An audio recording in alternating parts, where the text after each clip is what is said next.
All right, hi everyone. Let's just give about 5 minutes, just to allow more attendees to join, and then we'll start at 5 past promptly. Thanks.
All right, I believe it is officially 5 past on my side.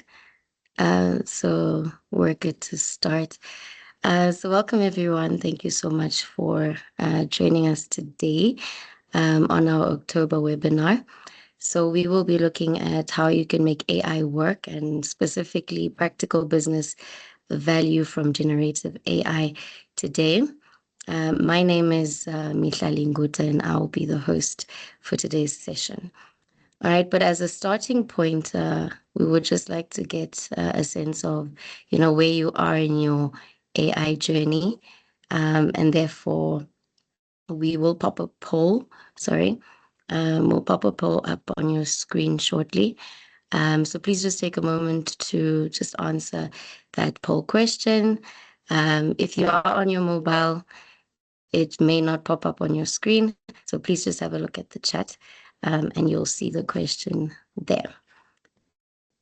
All right. So for today's session, the point of this webinar is really to help you understand how what generative AI cannot do in everyday business, and we'll also be using some practical examples and use cases. And also there is um, a demo also a bit later in the session. As far as the agenda is concerned, we'll first look at a reality check in terms of generative AI, as I've just mentioned, what generative AI can and cannot do. Thereafter, we'll look at emerging business themes, so basically repeatable use cases that can deliver value to them. After that, we'll have a brief discussion on some common risks and how basic guardrails can turn them into strengths, right?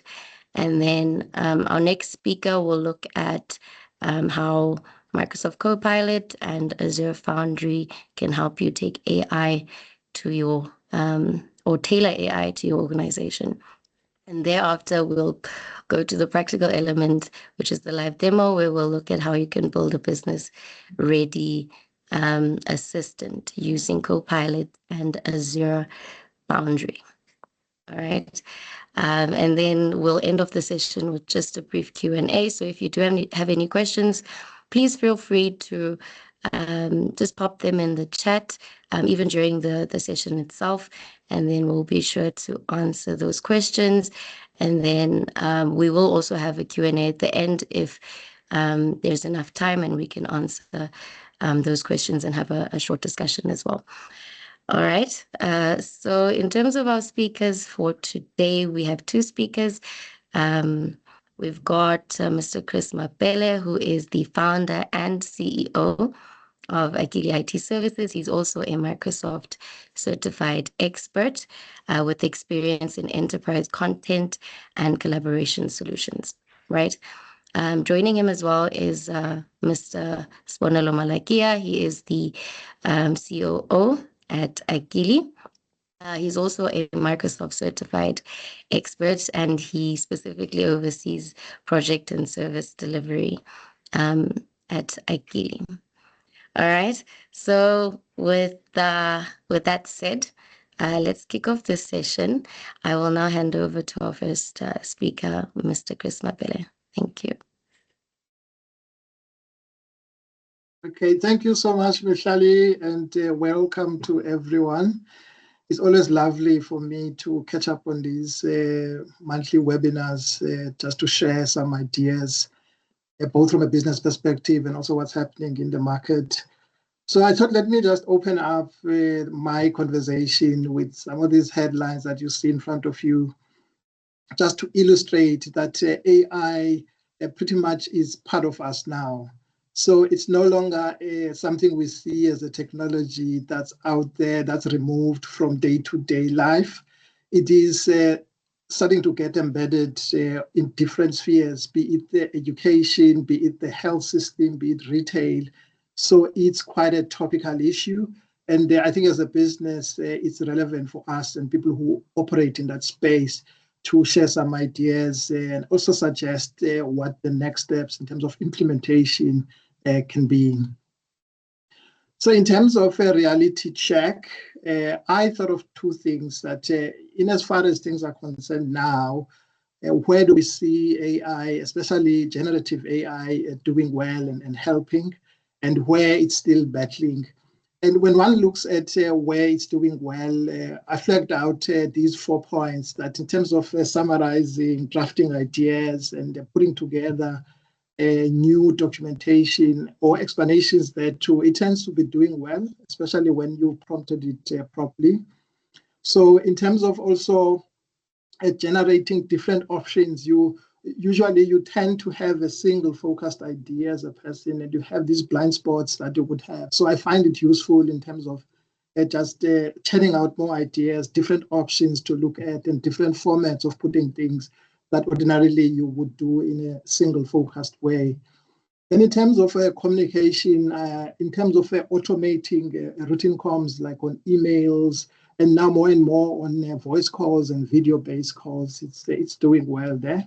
And finally, in terms of interpreting data, so ordinarily, some of the computer-related data would need some sort of an expert, like a software developer, in order to understand it or explain it. But now, with these tools, ordinary humans are able to just put in normal language, the language that they use day to day, and they can do amazing things. So, for instance, you can upload a spreadsheet, type in a prompt in simple language to say, I want to gather, let's say, a summarized view of this data and potential implications to our business, which is really simple. And previously, you would need to be able to understand code in order to do that. But nowadays, you are able to do it with AI. So where I feel it struggles is to understand context fully. So in ChatGPT, for instance, there's what now is called custom instructions, which help you to give your own AI chatbot some sort of context about who you are, what you do. If you don't do that, it tends to assume that you're one of many and will give generic answers. So one then is motivated to kind of look at more contextualized view of prompting at these chatbots. And also there's areas where the actual facts and certainty about historical information, for instance, it kind of misrepresents. So the image above shows an example of where it kind of tries to understand the data, but at the same time, it might miss that data. So double checking information is quite important. And also the third point is as experts and people who have got experience in what we do, we're still relevant in terms of where AI is going. I don't see AI being a self-directed mechanism. You still need people who understand what they're doing, who've got the experience, and then are able to provide that extra layer of expert judgment. I think, yeah, at this stage, AI is struggling there. And finally, it's an issue around security, especially when you're dealing with sensitive information that's not supposed to be seen by the general public. So that's a big consideration. We're a Microsoft partner, and because we are such, we use a tool called Copilot, which then takes care of these issues related to security because it embeds the security mechanism within the bigger structure of a Microsoft offering. Now, in terms of the themes that we see coming, and especially with use in business, people are really leveraging the fact that there's faster output that comes out of these tools. They can quickly summarize things. They can quickly extract insight. And the example I made earlier is an example of extracting insight. Before, it really would take a long time to do that. Then the ability to prepare drafts, and not only drafts that are generic drafts, but drafts that can be pointed at historical information and historical data so that they've got a much richer meaning and better context. And in areas such as marketing, where people used to struggle to put social posts, it's easier now to do it with these tools. And then in terms of learning, we see more and more of AI being used in creating things like standard operating procedures, frequently asked questions, and onboarding material for the new people that are joining organizations. So just some few examples of where it's currently being used in HR. It's used in defining and drafting job descriptions and assisting with onboarding, as I mentioned. It's averaging about 60% of faster turnaround in terms of impact. On my side, I'm involved in a pre-sales process, and I see and agree with this use case that it's getting more and more used in putting together proposals quicker, and proposals that are fully aligned with specific RFPs and RFQs, and it's good at summarizing those. So in our case, we see much more value than 40%, but from the research, it seems like there's a 40% added value in terms of client touch points. Then in operations, we see it being applied in summarizing service tickets and routing those tickets automatically, which has an impact of reducing the response and delays from the operational people. And finally, in finance, it's more and more used in creating and reviewing budgets. So you can use however many previous budget cycles and put context of where the organization is and economically how things are looking, and is able to assist with that the budget processes. Yeah, it's good at reviewing financial reports as well, which the overall impact is that one tends to have more streamlined and improved reporting clarity. And in terms of what we're learning overall is that the companies, organizations that start with boring, meaningful things, they tend to get more value out of those use cases rather than going for the fancy ways and more complicated ways of using it. Also, if one starts with smaller processes and improve those, that builds confidence, because once you win with smaller processes, it means that you at least are figuring out how to use this technology so that by the time you move to the more complex processes, you've got that knowledge. And then the issue of trust is quite important. So organizations that go out and send a message that the tool is not intended to replace people, but more to enable them to do more, thereby achieving more efficiencies. That builds some sort of trust, and people are more easier to adopt the technology. And finally, this issue of focusing on repeatability rather than flashiness. So by repeatability, meaning that how do you identify where AI can assist in one part of the organization, but that approach you're able to then replicate it in different sections of the organizations, rather than saying you've picked up some nice way of using it and you try to use it in one niche area, but then you can't repeat it elsewhere in the organization.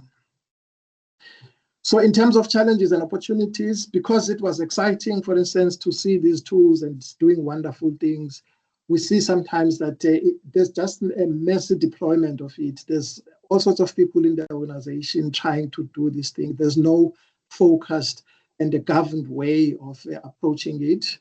And then in terms of privacy and confidentiality, that remains an issue. In South Africa, we've got a privacy law, POPIA, that still needs to be respected in terms of both the organization that uses people's private data, whoever else, and the incidents that are around that in terms of security breaches. So hence I mentioned that Microsoft 365 Pilot is an important tool to circumvent those issues, because it has got this built-in privacy mechanism that's able to identify, for instance, personally identifiable information, so that you don't find yourself in a situation where people's data is exposed because you are using AI. So the issue of accuracy and hallucination is still a problem, but I see that more and more it's becoming less of an issue, especially when you prompt the tool properly. And also if you give it the correct context. And as it learns from your history of prompts, then it does less and less hallucination. Then that issue of fear and uncertainty, I think is really around the people who you bring on board and how you communicate the message that, look, this thing is not here to replace you, but to enable you to do better.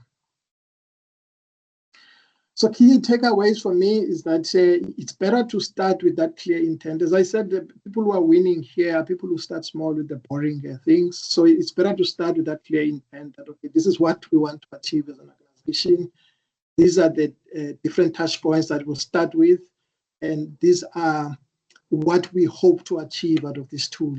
And secondly, it should be clear how it's saving. Is it saving time? Is it saving money? And maybe it's improving clarity as well. It should be clear where you want to direct it.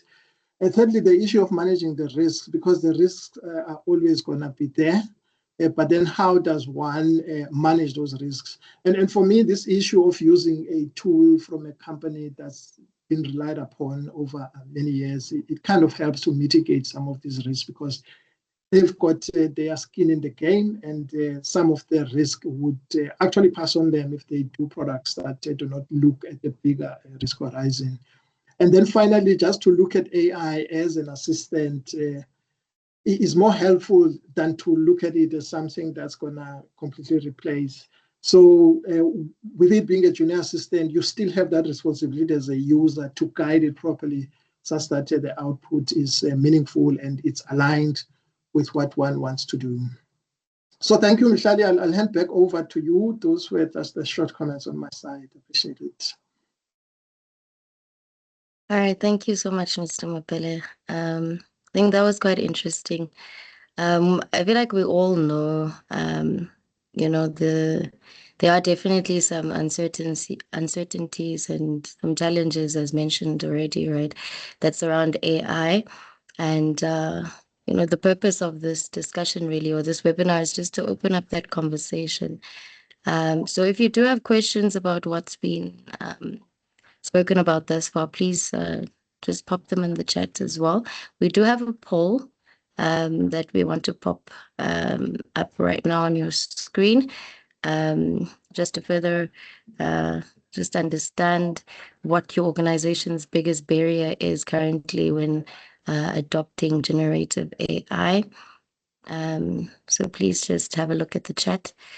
So now I'll just hand over to our second speaker, which is Spanelo. Over to you. Okay, thank you very much, Mihlali. Good afternoon to everyone. I hope we are all good. And thanks, Chris, for laying out the practical realities and opportunities of Gen AI in business today. I actually want to take it a step further and actually zoom in on what actually powers generative AI. And it's this nice tool called large language models or LLMs. And this is the quote I like. It says, a large language model is a sophisticated mathematical function that predicts what word comes next for any piece of text. But what does that mean in practice? And I'll make it visual. This is a nice tool that shows how the model thinks. And oftentimes we think AI gives us a definite answer. Well, it's actually quite the opposite. Essentially, what the model does is give us a probability of how the sentence you started might continue. So if you can just look at that maybe in much more detail, I'll just transition to my other screen. So currently you should be seeing a tool called Transformer Explainer, and it basically explains the behind the scenes of artificial intelligence. So there's different examples here. For instance, if you give it this prompt called artificial intelligence is transforming the way, or the way rather, then it gives you like a probability of how the sentence might continue. So it could say transforming the world, transforming lives, transforming the future, so on and so forth. So let's try and use maybe another example that might be relevant to us. So let's say something like every Sunday people go to, then I'll just end it there. And then I'll just click generate. So this is the initial prompts that we are giving this artificial intelligence. So as you can see, it's not actually a definite answer, but a probability of possible outcomes. So for instance, people on Sunday might go to church, but some other people might go to work, some people might go to sleep, school, bed, so on and so forth. So it's really quite interesting that it is not actually a definite answer, but a probability. And I sometimes find that that lack of understanding creates a situation where people do not verify the answers that are provided by generative AI. Now, just to go back to our slides.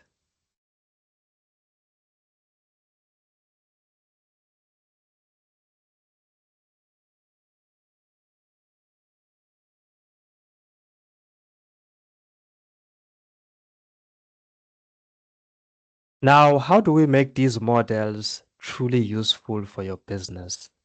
Well, we will explore two key techniques, which is retrieval augmented generation, or RAG for short, and fine-tuning. RAG lets AI pull information which is latest and relevant for your company, so that the answers are accurate and up to date and not just based on the information that the model was trained on. Fine tuning, on the other hand, means training the AI on your own examples. So it learns your standards, your styles, and handles tasks the same way that your team would do. Together, these approaches make AI not just smart, but business ready.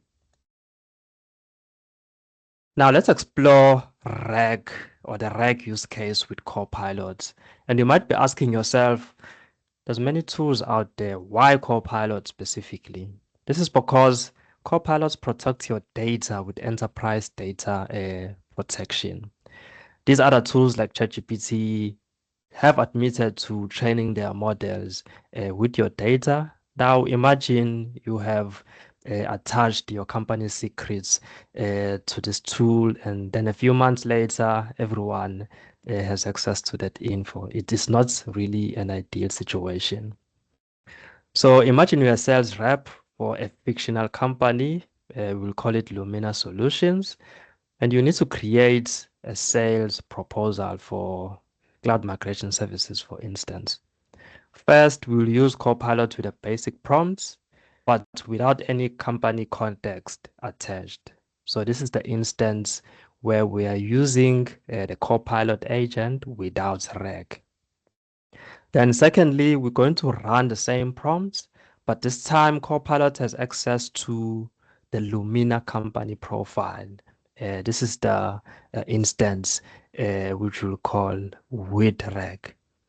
Now I'm going to transition once more to Copilot Studio. And I've actually created two agents. So there's one that is named without RAG, and the other one is called with RAG. Now we're going to use a really basic prompt. I'm just going to copy it quickly and paste it over here. So it says, draft a sales proposal for cloud migration services for Starwave Electronics. The scope is quite simple in terms of context. Migrate all on-premise or on-premise systems rather, and data to the cloud. So let's run this and see what actually happens. So I've just sent the prompt. So immediately the AI will begin thinking, and then it's gonna start reviewing any sources that it might have. And what you'll notice here is that it only referenced information that was trained on. This is why it's saying this response was generated by using general knowledge from the LLM. It's currently generating, so we'll just give it a few seconds. But I can already tell that it's actually quite generic, this proposal. It has an input for your company name. It does mention some relevant terms that would be used in cloud migration, but it's still quite generic and not specific. And it's actually not speaking anything or towards anything related to any of our company information. So I'm just going to let this complete, and then we're just going to use the same prompts, but now we're going to connect our AI agent to our company profile.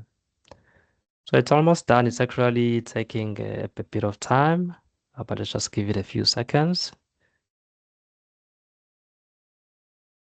It's even saying why choose your company name. So it really lacks context of our company at this stage. Now we're going to use a similar prompt. So I'm going to go to this agent, which is called with reg. So let me just copy this prompt once more. Then I'm going to paste it. So the difference with this particular agent is that we have enhanced it. So we've added knowledge And the knowledge that we've added is a really simple company profile from Lumina Solutions. So it has the company overview, their mission, their service offering, why choose Lumina Solutions, some of their project portfolio, and also their client feedback. I actually generated these slides using Copilot as well. So we're going to submit the same prompts, and then let's see if there's any difference.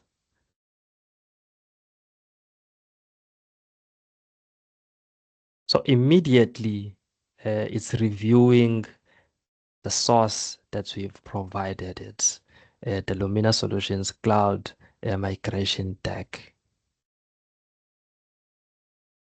So as you can see, it has referenced it. And then we can see that immediately it introduces the company in terms of what it does.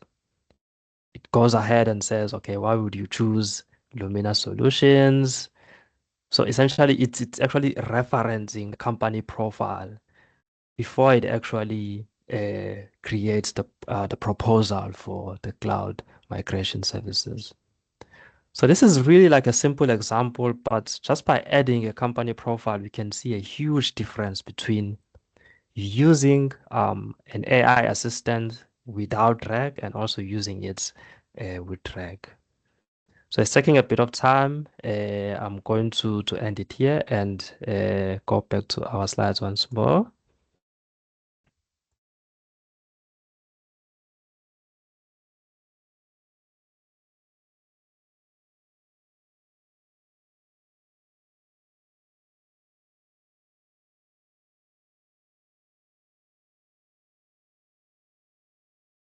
Okay, so we've actually looked at the RAG use case with Copilot. But what if we take it a step further? Instead of AI referencing your company information, can it know that information in its brain? This is called fine-tuning, and we achieve this with Azure Foundry. This is where we will train the model with our own examples. So for instance, still using a Lumina solution, our fictional company, we will give the model and say, how long does a typical cloud migration project take at Lumina Solutions? And then we'll provide it the answer, which would be a standard cloud migration project at Lumina Solution takes approximately 8 to 12 weeks, depending on the complexity and volume of the data. Another analogy that I like to use, because I used to work as a data scientist for a call center company, and the sales agent would be given a script. So every time they start a job, they are given a script that they have to memorize, that they have to use. So for instance, if you are engaging with a sales agent and you'd say something like, this purchase is quite big, I need to consult with my wife. So instead of them saying, all right, cool, let us know when you guys are ready, they would instead say, sir, we definitely understand the importance of this purchase for you and your family. What information should we provide you to make your case?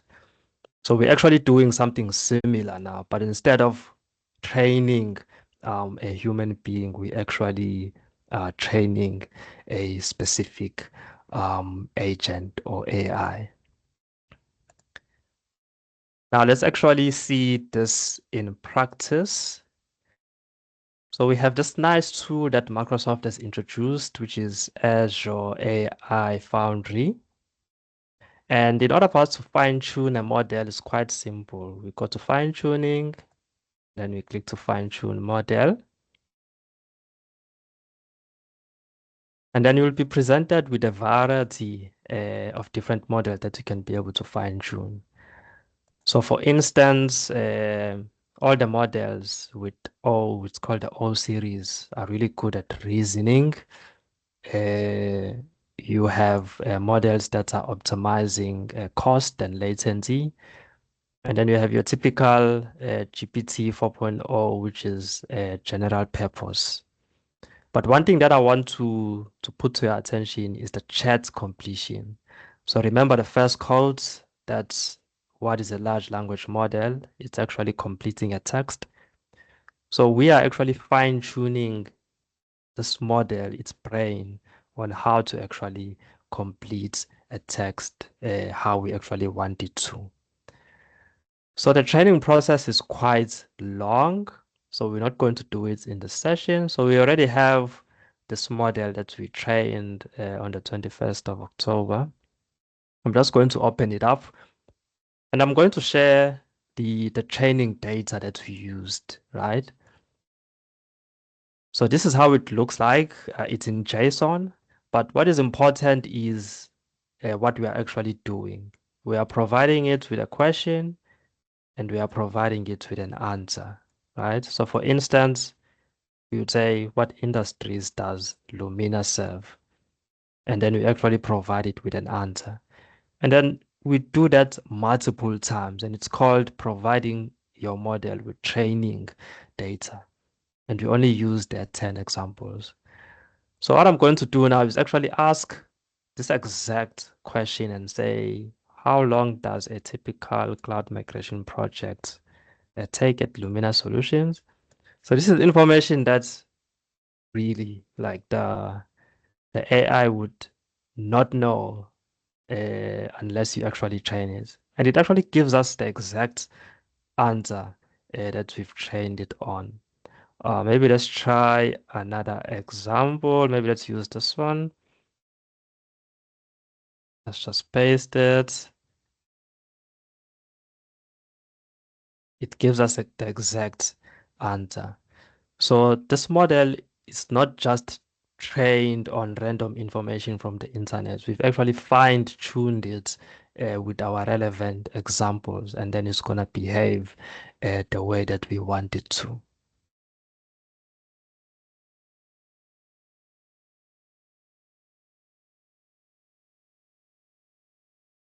Now to close,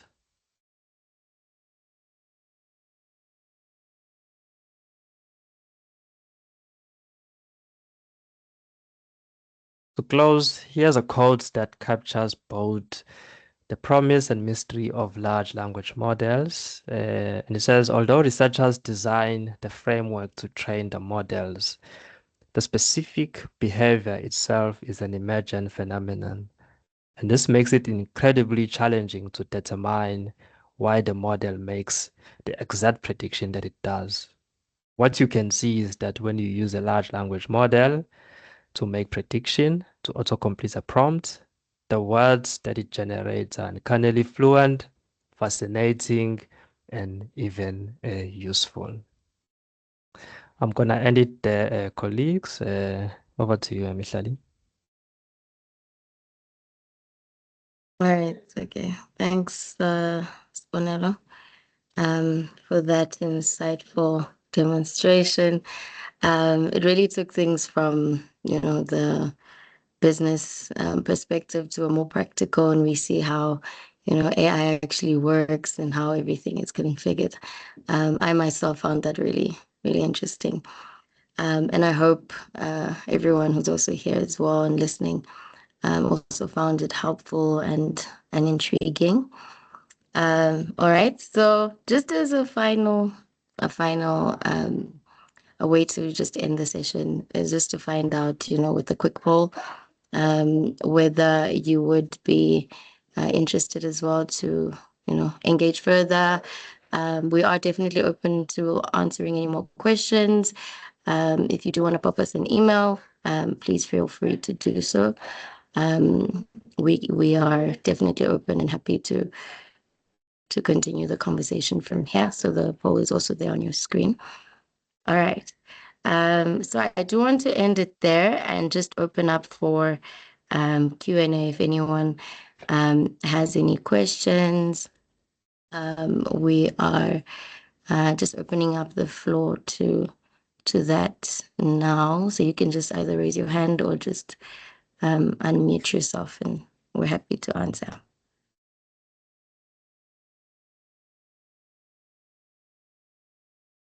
I, I assume Mr. Mapele, yes? Michelle, you are surprised that I'm raising a hand. I'm down my side. I'm just interested.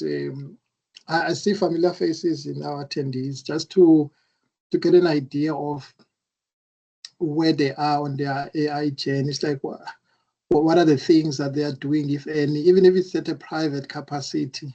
Because sometimes it's easy to make judgments based on our clients that we work with. I'm not sure, Puti, are you able to comment, or are you able to comment? Yeah, no, I can go ahead actually. Yeah, Michali, thank you very much. My name is Simpiwe, by the way.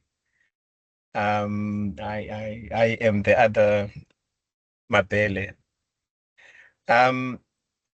Look, I had an interest in joining because and I kind of work with an organization that is not necessarily a private company. We are part of a multilateral space, so it's an intergovernmental agency that I work with. So the issues that you were raising around privacy and all that are of concern. But what ILO did sometime last year, they introduced two generative AI platforms to 10% of our staff.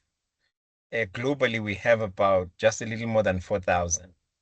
So there were about 410 people. Half of them were given license to ChatGPT, and then half of those were given a license to Copilot. So I happened to be part of that 10%, and I was given Copilot. And we were testing this for the organization for a period of about 6-7 months or so. Yeah, because we just concluded this year in April. And so I became very interested because and when I answered the poll, I indicated that look, we're not necessarily fully fledged in using generative AI, but we are just one step there. So we have compiled the report. I have learned quite a lot in terms of Copilot, and I'm learning new stuff right now. I think through this presentation, both yours and then Sbonelo's presentation. So I think for me, one of the questions that I would like you to reflect on, and you touched on this, the issue of perception. That the perception that the fear that people have in terms of generative AI taking their jobs. And remember, it may be a perception, but it becomes more of a reality for those people who feel very threatened in terms of their job. So now my responsibility is now also to make sure that I balance what is real and what is the perception. So I would like to be able to respond with confidence, when I'm trying to educate somebody around this issue of perception, because we know, as a matter of fact, that there are people who have been replaced, and for them, no matter how much you say that generative AI or AI is going to complement and all that, but their reality is they used to be there to do something, but now they are replaced by by a machine or AI. So that's what I would like you to reflect on, because there is data that is being collected, I know, but it's still not sufficient in terms of convincing the skeptics. Yeah. Sorry, I took longer. Back to you. No, thank you so much for that feedback. And yeah, I appreciate also the challenge to reflect on it. So in my other life, I'm also a student, and in my research, I work on these perceptions that you're talking about. And it's really true that, from a business perspective, and my mind is saying, look, this thing is a game changer. It's going to make life better for our clients. There's a lot of value that they're going to get. But then as a student, I need to be critical in terms of how I approach this thing. And I need to be true in terms of what the research is saying. And you are fully on point and agree with the points that you are making. And I think what makes things worse is that where we find ourselves in history, we're at a point where systems that we used to trust, like systems of economics, for instance, global financial systems, are not what we've seen in the past, before COVID, or maybe even earlier than that. Now there's, for instance, fights globally in terms of global superpowers. So on top of the challenge of a global context that has changed, I think with or without AI, you would be faced with the problem of employment in the world in any event. Then on top of it, here comes a technology that is doing wonders. And now as a business person who's an employer, you find yourself in a position where you're saying, okay, I no longer have the kind of opportunities I used to have. And now there's labor laws as well in place that challenge me because I can't guarantee my business existence in the next 5 years or so. Now here's an opportunity for you to leverage off a tool. And I can easily see people in that case taking full advantage of the tool to an extent that it compromises people where they otherwise would not necessarily have been compromised. So it's really a tricky situation, and it's difficult to see things outside of other things. There was a term that they used to say when I was in high school, ceteris paribus, meaning that all other things being equal. But it's never the case with anything in the real world. Things are never equal, and it's difficult then to look at AI in isolation and say this particular tool is giving us this challenge, and then it will provide challenges in this way, isolated from the other problems. And then my suggestion, it really goes back to just humanity, to say we do have the tool, we do have this advantage, but how then can we make sure that this thing balances with our responsibility as organizations to make sure that humans are not left behind and humans are not compromised, because it can easily be a huge disaster if AI is used to an extent that human beings are displaced. It can cause a big crisis.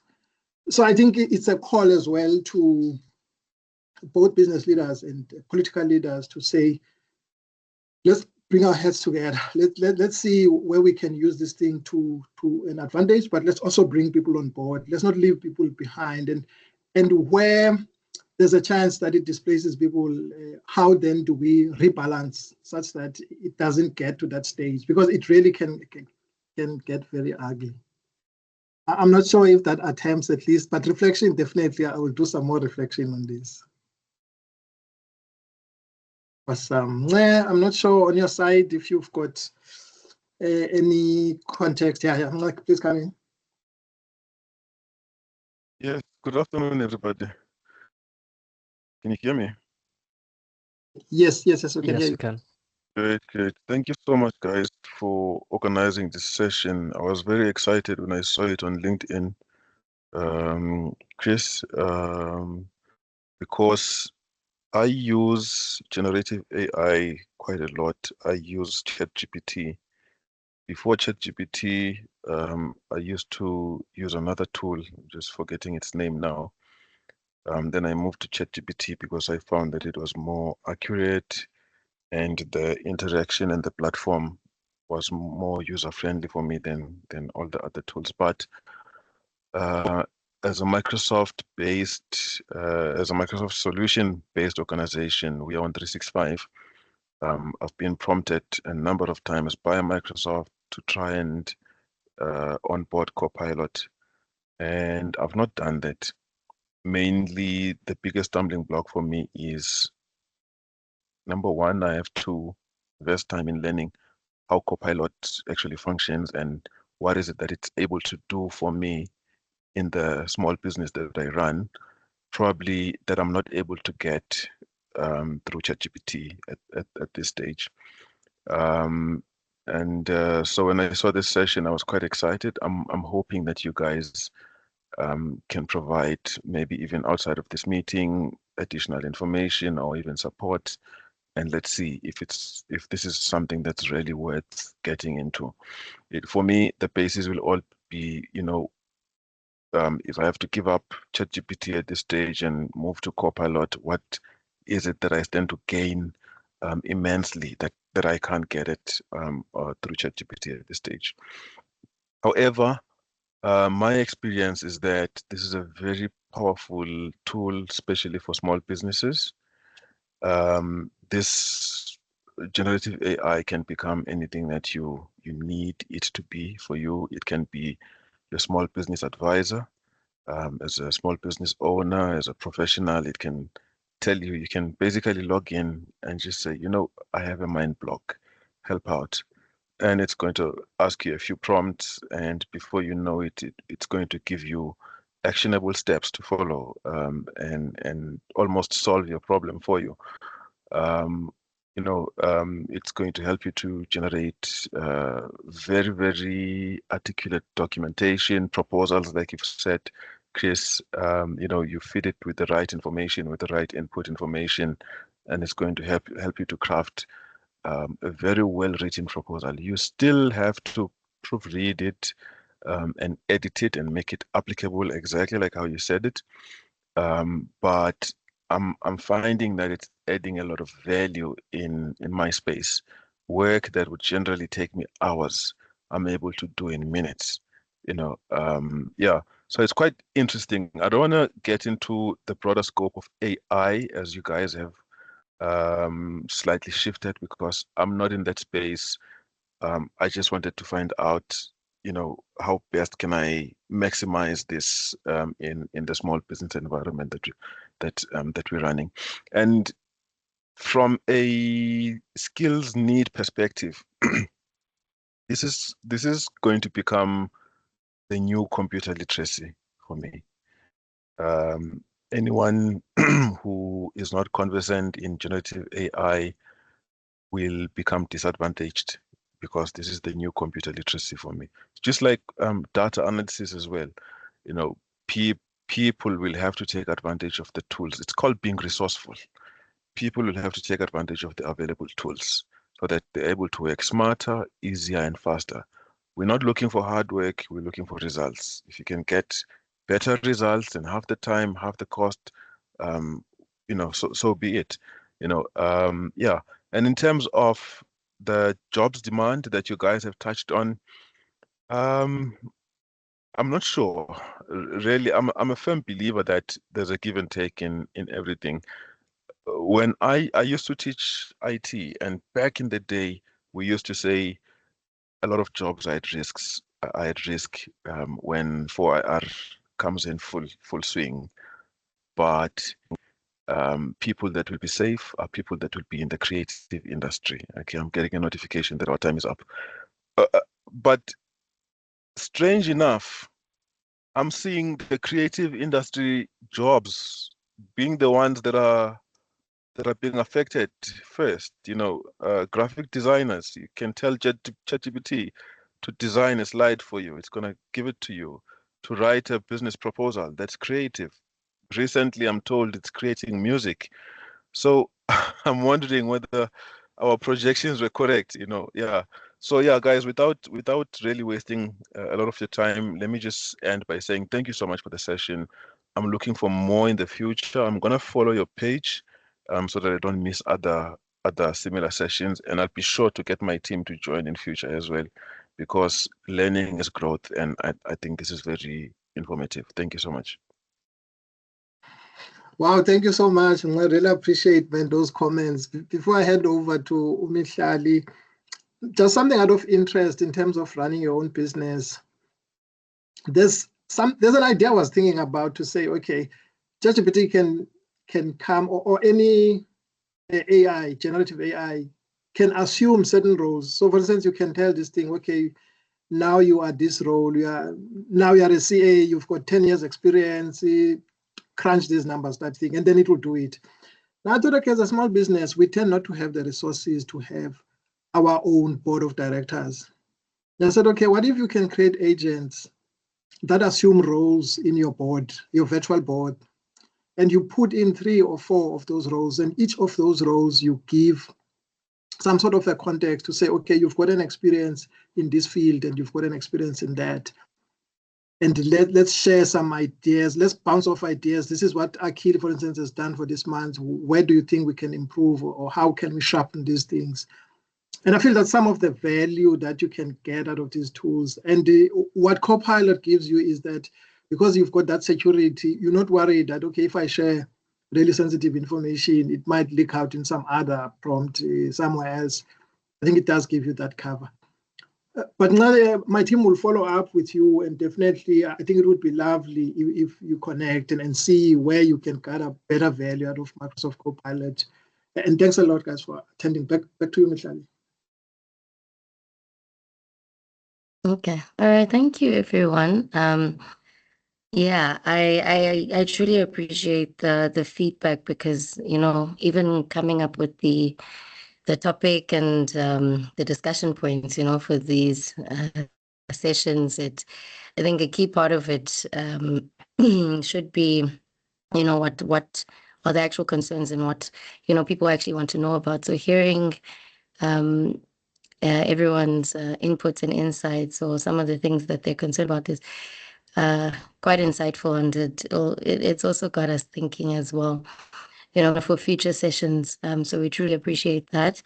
As mentioned, yes, we will definitely follow up.